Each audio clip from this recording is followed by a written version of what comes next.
All right, let's jump right in today. We're tackling U.S. state finances. And we've got this incredible mix of sources, news articles, economic reports, and even, some firsthand accounts from people dealing with these budget decisions. So Yeah.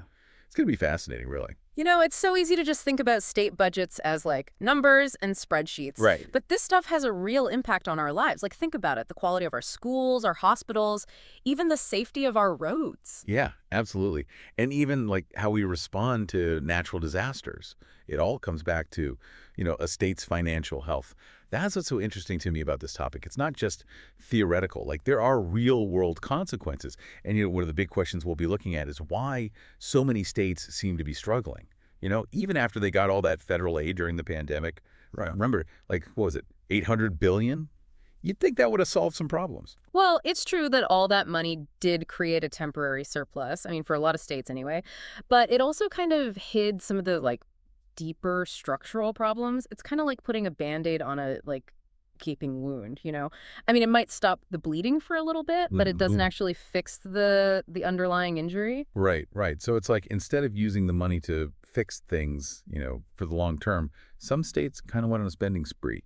And we even saw a report where, one state leader was bragging about record tax cuts, and they were like, we've also had the biggest increase in teacher salaries in state history, all thanks to that federal aid. Yeah.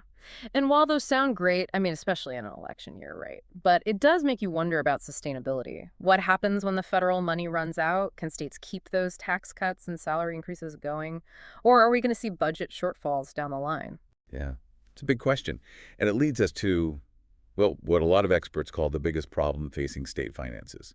And that's pension liabilities. They don't always get a lot of attention, but they can have a huge impact. Oh, absolutely. Pensions are a major obligation for states. I mean, we're talking about guaranteed retirement income, primarily for public sector workers, teachers, firefighters, police officers. And the thing is, the way we calculate these liabilities, it's often, well, overly optimistic, I guess you could say. So we end up underestimating the real costs by a lot. So it's almost like having this, hidden debt that's just building up in the background. That's a really good way to put it.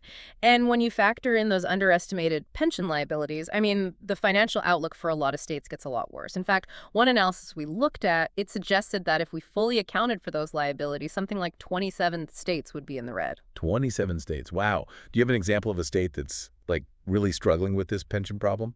Oh, definitely. Illinois is a prime example. I mean, they're in a really tough spot. They have less than half the funds they need to cover the pensions they've promised. Think about it. One study said they'd have to double their state income tax overnight just to meet those obligations. I mean, can you imagine the impact on residents? Well, that's incredible. So it seems like states are kind of stuck. I mean, they want to keep taxes low, right, to attract people and businesses, but they also have to fund essential services and deal with these pension liabilities. What's the answer? It's a balancing act, for sure. And there aren't any easy answers because raising taxes, well, that can drive away residents and businesses, especially the higher earners. We looked at a study on California, and it showed that even a small increase, like 3% in the marginal tax rate, well, that could lead to a lot of high earners leaving the state, which would, shrink their tax base. So raising taxes isn't a long-term solution. Seems like states need to find other ways to, generate revenue, get their finances in order. But before we get into that, there's something else we need to talk about. It's becoming more and more expensive and unpredictable. Climate change. Oh, definitely. Climate change is a huge financial risk, especially for states that are, vulnerable to extreme weather events. Like we're seeing more frequent, more intense hurricanes, floods, wildfires, and the cost of recovery, it's just enormous. And as we mentioned earlier, relying on federal disaster relief through FEMA, it's not a solution. I mean, it's expensive, it's often not enough, and it puts a huge strain on the federal budget. Right. States need to be proactive, investing in infrastructure that can withstand those extreme weather events, and they need strategies to, mitigate the risks from climate change. So instead of just reacting to disasters after they happen, they need to be, thinking ahead, preparing for the unexpected. It's like having a good emergency fund for your own finances. You might not need it right now, but when something unexpected happens, you're going to be happy you have it. It's like, having that safety net. Right. And speaking of preparation, it's actually really encouraging to see that some states are taking these, proactive steps to, assess their financial weaknesses and plan for the future. We came across this really interesting idea. They call them stress tests. Some states are using them. Oh, yeah, stress tests. They're basically simulations. They help states figure out how their budgets would do under different economic conditions. Like, what if there's a recession or a Yeah. natural disaster? Yeah, big drop in So revenue. like a bunch of like what if scenarios Mhm. to see where things could, fall apart. Exactly. And it's fascinating. Some states have like really embraced this, while others are, kind of lagging behind, like Wyoming and Alaska. They've been really proactive. They've built up these big rainy day funds. It's basically like a savings account for, emergencies. That makes a lot of sense, like having a financial cushion. But you mentioned that some states haven't been as well prepared. Yeah. What happens if they don't have those safeguards? Well, they're just more vulnerable. If there's a financial shock, I mean, they might have to make big cuts to services or raise taxes or even, face a full-blown fiscal crisis.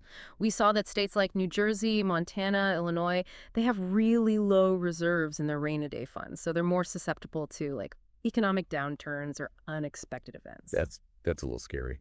Yeah. Especially on top of everything else we've been talking about, like pension liabilities and the rising cost of climate change. It's Yeah. like they're trying to juggle like multiple crises at the same time. Yeah. It's definitely challenging. It just highlights how important long-term planning is and, fiscal responsibility. But let's switch gears for a second and talk about a state that's often seen as a model of economic success. Florida. Florida, the Sunshine State, it seems like everyone's moving there. I mean, the weather, no state income tax, it's very business friendly. Florida has been booming, that's for sure. Population and economy. But even Paradise has its, financial issues. Really? What kind of problems? Well, one thing we saw in their long-term budget assessment, the cost of Medicaid is going way up. As the population gets older and healthcare costs keep rising, well, that program could really strain their resources. That's an issue everywhere, right? Yeah. Aging populations, more people needing health care, more pressure on state budgets. Exactly. And then there's the elephant in the room, so to speak. I mean, no coastal state can ignore it. The threat of climate change. Right. Hurricanes, rising sea levels, all those things that come with, living on the coast. Exactly. And that poses a huge financial risk to Florida, both in terms of disaster preparedness and, the potential impact on their tourism industry, which is, a huge part of their economy. So even though Florida's doing well right now, they can't just, ignore these long-term problems. They need to invest in climate resilience, diversify their economy, and be ready for, future economic shocks.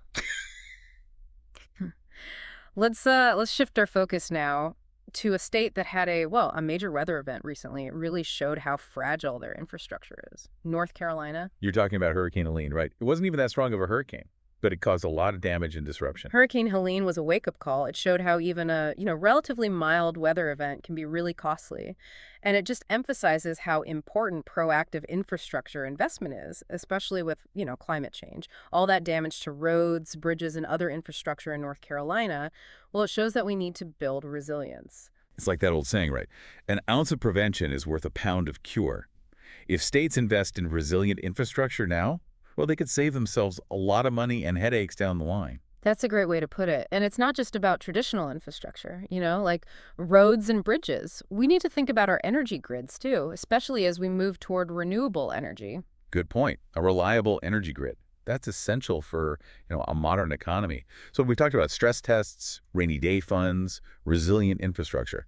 But it seems like states are all over the place in terms of, how they're approaching these things. It's true. Some are really proactive. Others are, kind of lagging behind. Like some are diligently saving for a rainy day, while others are, living paycheck to paycheck. Speaking of fiscally savvy states, let's talk about Alaska. They seem to be doing pretty well financially, but they're also really dependent on oil revenue. Alaska's a really interesting case. Small population, but they have tons of natural resources, especially oil, and that's driven their economy and their tax revenue.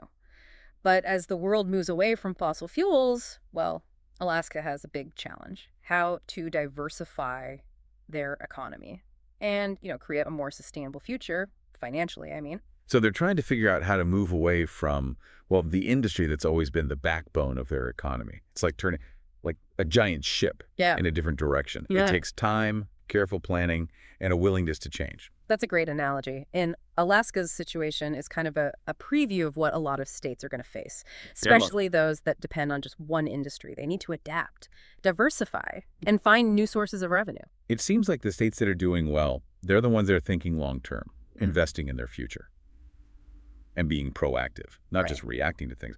But we can't finish this part of our deep dive without talking about, well, the thing that keeps coming up, those massive pension debts. You're right. It's a ticking time bomb for a lot of states.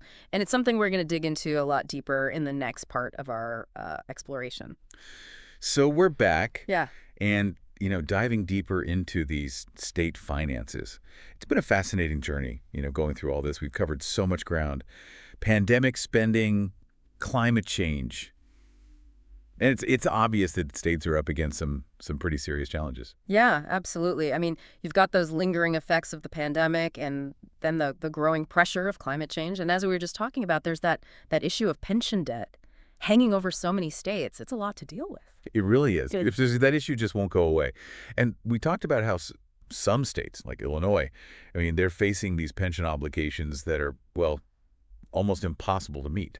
Makes you wonder, could there be a federal bailout at some point? That's the big question, isn't it? A multi-billion, maybe even trillion-dollar question. It's been talked about for years, especially with, how bad the problem is in some states. But a bailout, I mean, that would have, massive consequences. It's not something you could just do lightly. Oh, no, not at all. It would be incredibly complex, controversial even. It raises so many questions. Fairness, accountability, long-term consequences. Would it just be a temporary fix, kicking the can down the road? Or would it create a moral hazard where states don't feel like they have to, make the tough choices to get their finances in order? Right. And what about the taxpayers? I mean, where would the money even come from? Would it mean higher federal taxes Mhm. or cutting other important programs? All really important things to think about. I mean, a bailout could put a big strain on the federal budget. It could force some tough decisions about how to use resources. And, there's that issue of fairness. Would it mean that taxpayers in states that have been more responsible fiscally, I mean, would they be bailing out the states that haven't made those tough choices? It's a tough one. There are good arguments on both sides, and it's a debate that could go on forever. But while, policymakers are trying to figure out the big picture, it's really important for, all of us as citizens to stay informed Yeah. and engage. I completely agree. I mean, this isn't just some, abstract economic debate. It affects all of us in real ways. These decisions about state finances, they impact, well, everything. The quality of our schools, the safety of our roads, the affordability of healthcare. And it's not just about reacting when there's a crisis. It's about being proactive, building a more resilient future, a more sustainable future. Exactly. We need to understand the challenges, explore the options, and really have a conversation about how to create a better financial future for our states, for the entire country. So as we wrap up this deep dive into state finances, we want to leave you with a feeling of, well, empowerment, not just, concern. Remember, knowledge is power. And informed citizens, well, they're the foundation of a strong democracy. The choices we make today, they're going to shape, well, the world of tomorrow. We hope you'll take what you've learned and think about it in the context of your own state, your own community. Look into your state's budget, see how they're doing. Ask yourself, what can I do to be part of the solution? This is something that affects us all, and we can all do our part to, address it. Thank you so much for joining us on this journey. Stay curious, stay engaged, and keep on learning.